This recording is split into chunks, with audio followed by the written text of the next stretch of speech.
We interrupt your regularly scheduled programming to bring you breaking news, a Halloween special episode where we take a look at the fictional characters that haunt our nightmares. I'm here reporting live from Springwood, where known mass serial killer Freddy Krueger has been on the loose.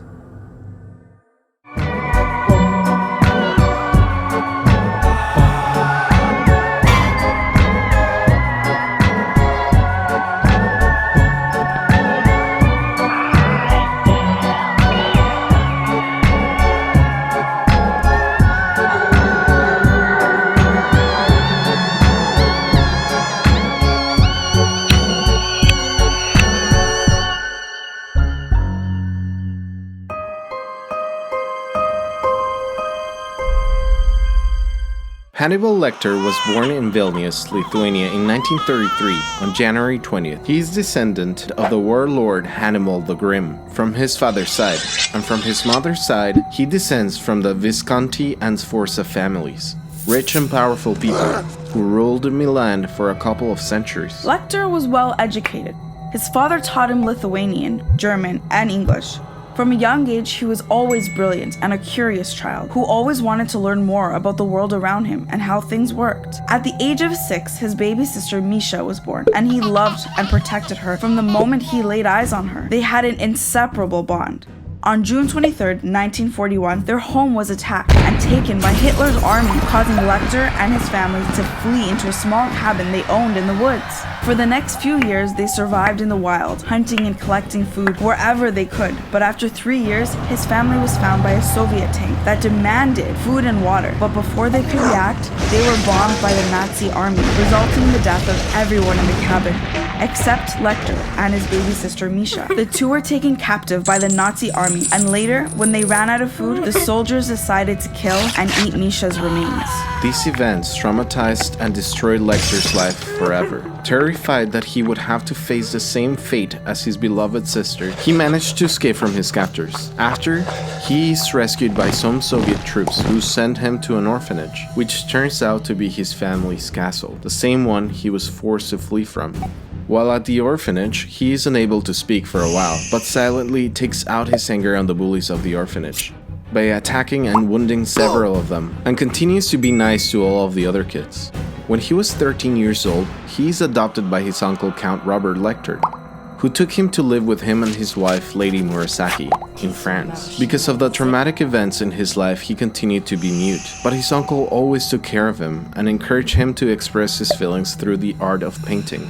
And his aunt, which he was in love with, by the way, taught him about her Japanese heritage. One day a butcher named Paul Mond insulted Lady Murasaki, enraging Lecter and causing him to attack the man, and during a further confrontation with the butcher, his uncle passed away from a heart attack, making Lecter furious. Paul Mond became his first victim, whom he killed with a Japanese sword taken from Lady Murasaki. He mutilated his victim, and he later feasted on his cheeks. Wait, whoa, what? You heard correctly, his cheeks.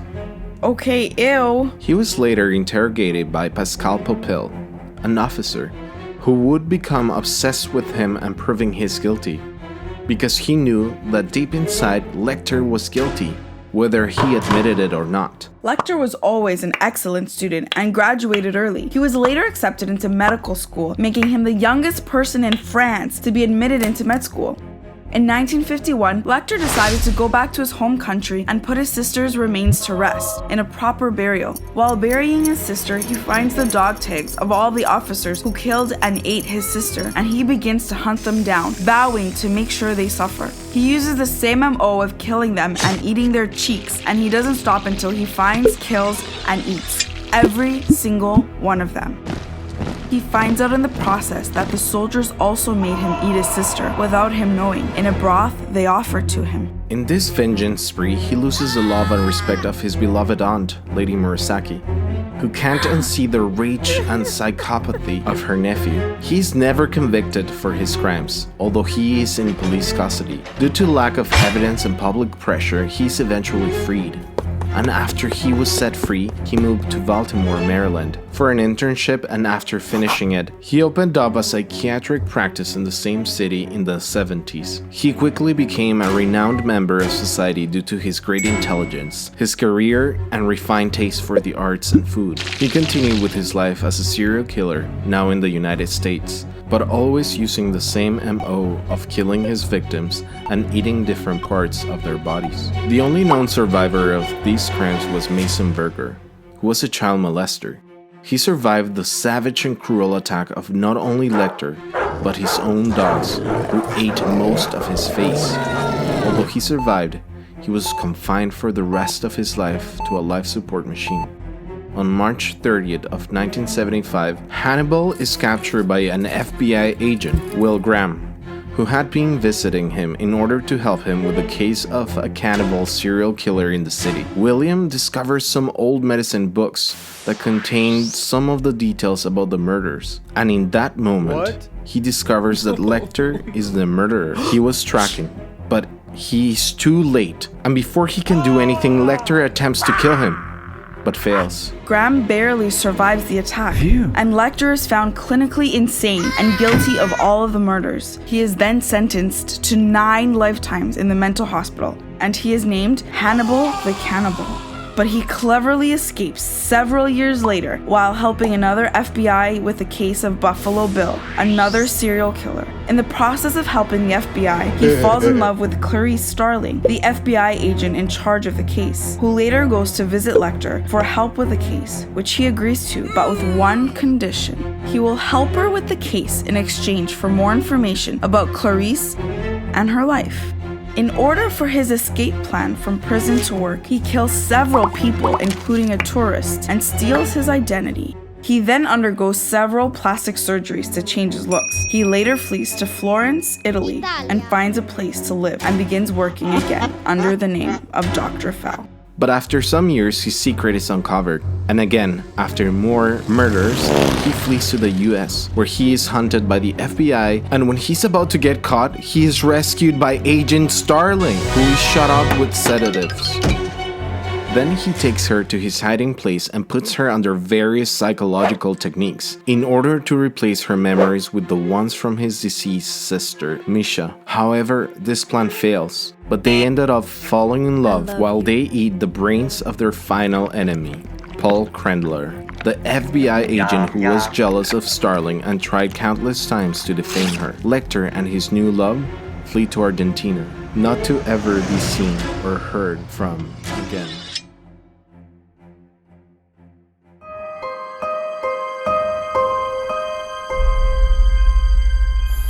So I know this may be obvious, or maybe not, but I've never actually seen the movies. Is Freddy Krueger a serial killer, or a monster, or what? Well, first of all, Freddy is a character created by Wes Craven. He's a child serial killer who operated in the town of Springwood. Wow, a child serial killer? I have so many questions. What was his childhood like? I mean, for you to specifically target children, he must have had a pretty shitty childhood. What about his mom? Was she in the picture? Yeah, you're definitely right about that. He had a terrible childhood. So, Amanda Krueger, a nun who worked at a mental hospital, was one day attacked and raped by 100 psychopaths and became pregnant with Frederick Charles Krueger, who was born in September of 1942. Wait, what do you mean? She was raped by literally 100 men? Yeah, so it's pretty gruesome, but the saying goes, he's the son of 100 psychopaths, although his biological father is unknown. After he was born, Amanda gave up Freddy for adoption, and he was adopted by Mr. Underwood, a drunk who mistreated Freddy, while simultaneously teaching him how to kill animals and how to self-injure. Mr. Underwood would often hit Freddy with his belt, and he thoroughly enjoyed doing it. Freddy didn't have it any easier in school. He was bullied every day once some kids found out about his heritage and what happened to his mom. This caused anger and resentment to build up in Freddy. Huh. So he's the textbook definition of a serial killer in the making. I kind of almost feel bad for him. He had it so hard growing up. I know. He continued to endure the abuse from Mr. Underwood and his classmates for many years, until one day he just had enough and ended up killing Mr. Underwood in his teenage years with the same razor blade he would use on himself for self-mutilation. with the same MO that he would later use on his future victims. He killed Mr. Underwood with no apparent repercussions, thus throwing him a little further into psychosis. In his adult life, he tried to blend in with society and mimic what others were doing so he could go unnoticed. He got a job in a power plant and later married a woman named Loretta. The two had a daughter named Catherine. Everything was going great in his life. He had a steady job and a very loving and devoted wife to spend the rest of his life with, and a beautiful daughter to love him. Although he had a seemingly perfect life, he had this burning fire of hatred for the entire town of Springwood that he couldn't extinguish or forget, no matter what he did. The town tormented him in his childhood, something that in his eyes couldn't go unpunished. Okay, so he decided to kill the people who tormented him, right? His former classmates? No, worse. He decided to go after the kids of his former classmates. What? No way, but those kids had nothing to do with it. They were innocent. Well, not to Freddy. I guess in his mind the best way to get revenge was to go after the thing that those people loved the most in the world. So he would find his victims, the kids of his former classmates, and he would take them to the boiler room where he would often work. I guess every serial killer has a workshop, and he would torture them with a glove of his own creation. This glove that he created had fish knives for fingers. Wait, what's a fish knife? Isn't it just a regular knife? What's so special about it? A fish knife is flat and has a scallop-shaped blade, and the end of it is just pointy enough to pick up all of the small bones from a cooked fish. And the flat blade is useful for sliding between the flesh and the skin. Oh my god, that's awful. I can't even imagine how he would use that on his victims. I know, right? After killing them, he would spread their remains around the town. As most killers do, he had a nickname. The town named him the Springwood Slasher. The original idea was created by Wes Craven, remember? He wanted to include the fact that he was a child molester, but the production of the movie didn't want to include this explicitly in the movies because they thought that the public would find this beyond disturbing. To say the least, I mean, it's bad enough killing them. I'm glad they decided to leave that part out.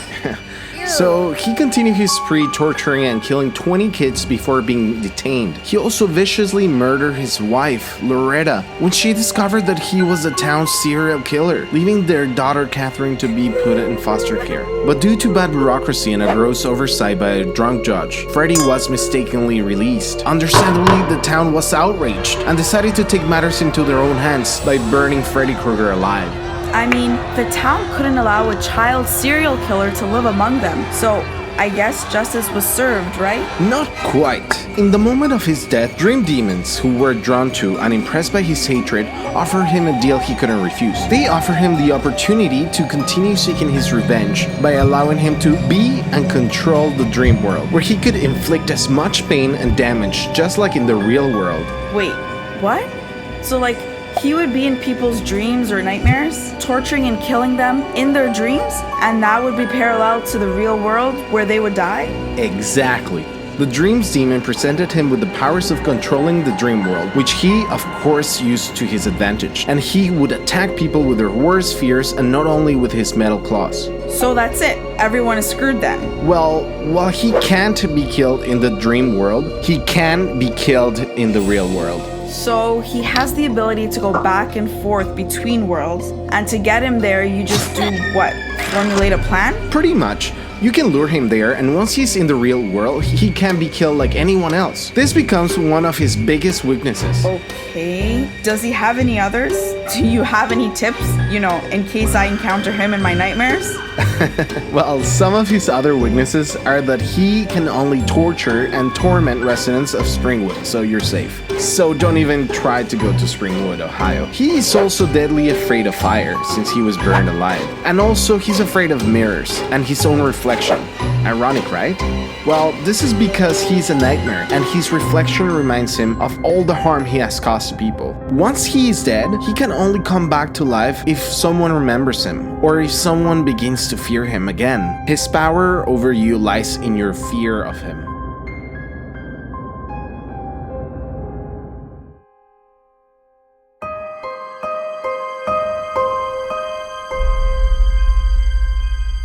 John Kramer was a successful civil engineer who founded the company Urban Renewal Group with his partner and friend Art Blank. The story was originally created by James Wan and Lee Wannell and would later be developed by several others. Wait, before we get into his life, what about his childhood? I was dumbfounded by that too, but I couldn't find any information on his childhood. Oh, okay. That sucks. I would have been interested to know more. I know, I was disappointed too. If you guys have any information on his childhood, we would love to know. Leave us a comment in the comment section below. Anyway, he was married to Jill Tuck and lived a relevantly normal life. Kramer encouraged his wife to follow her dreams and opened the Homeward Bound Clinic, an ambulance recovery clinic for addicts, under the motto, Cherish Your Life. One day, during an event to promote the insurance company Umbrella Health, Kramer meets William Easton, the executive owner of the company. In a conversation over a nice scotch, William explained to him how his company uses strategic mathematical formula to decide on who they would or would not insure under their company. John quickly disagreed with William and argues that the most essential human element is the will of living, and that his company was playing with people's lives. Well, yeah, I agree with John Kramer so far. He sounds like a superhero to me.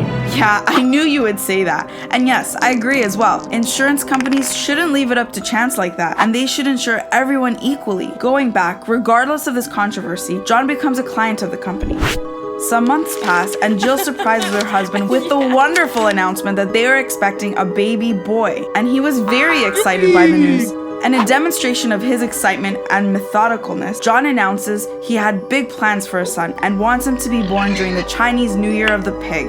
He also wants him to be named Gideon in commemoration of the first building he worked on with his company. Jill, on the other hand, like every mother, was busy nesting, making gifts for their unborn son, like a bed for him and a wooden ventriloquist puppet. During what she thought would be a regular workday at the clinic she worked for, she unfortunately lost her son because during a fit of rage, one of the patients ran away and in the process swings the door open and hits Jill in the stomach with the doorknob, leading her to miscarry. This drove John into a deep depression, leading to a divorce from his beloved wife Jill, regardless of her fruitless attempts to work on their relationship.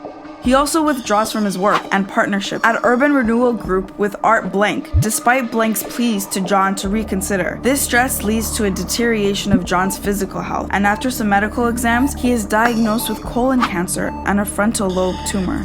Oh man, this guy can catch a break. I know, right? The doctors informed him that his illness was treatable and he came in just on time. However, due to the negligence of a doctor named Logan Nelson, who mixed up his x-rays with someone else's, his cancer got worse and progressed into a terminal stage, regardless of the chemotherapy and radiation therapy he undergoes. Oh my god. What? So essentially this doctor just killed him. Yep, pretty much. He then finds out of an experimental treatment in Norway, which he qualifies for, but he is not approved of by his insurance company, which, if you guys remember, is named Umbrella Health, and he will not be covered for this treatment. Desperate for answers, he reaches out to his old acquaintance and executive owner of the company, William Easton. Although he is sympathetic with John's situation, he lets him know there is nothing he can do for him, and all decisions made by the company are final. Despaired, John attempts to kill himself by driving his car off a cliff, but he, surprisingly, survives. This causes a shift in his mind and makes him realize the value of life. He decides to share this newfound gratitude for life with others. He decides to help people learn the value of their own lives and the lives of those around them by testing them. What kind of tests? I'm guessing this is the part where everything starts going downhill, right? You're definitely right about that. He managed to build torture-like artifacts in order to test his victims.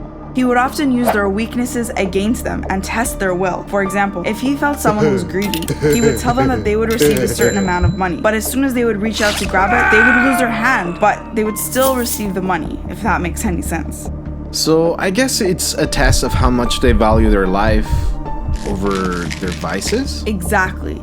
His first victim was Cecile Adams, the patient who notoriously caused his ex-wife Jill to miscarry. After failing his test, he cut a piece of her skin in order to create a jigsaw puzzle piece, and he was later named the Jigsaw Killer.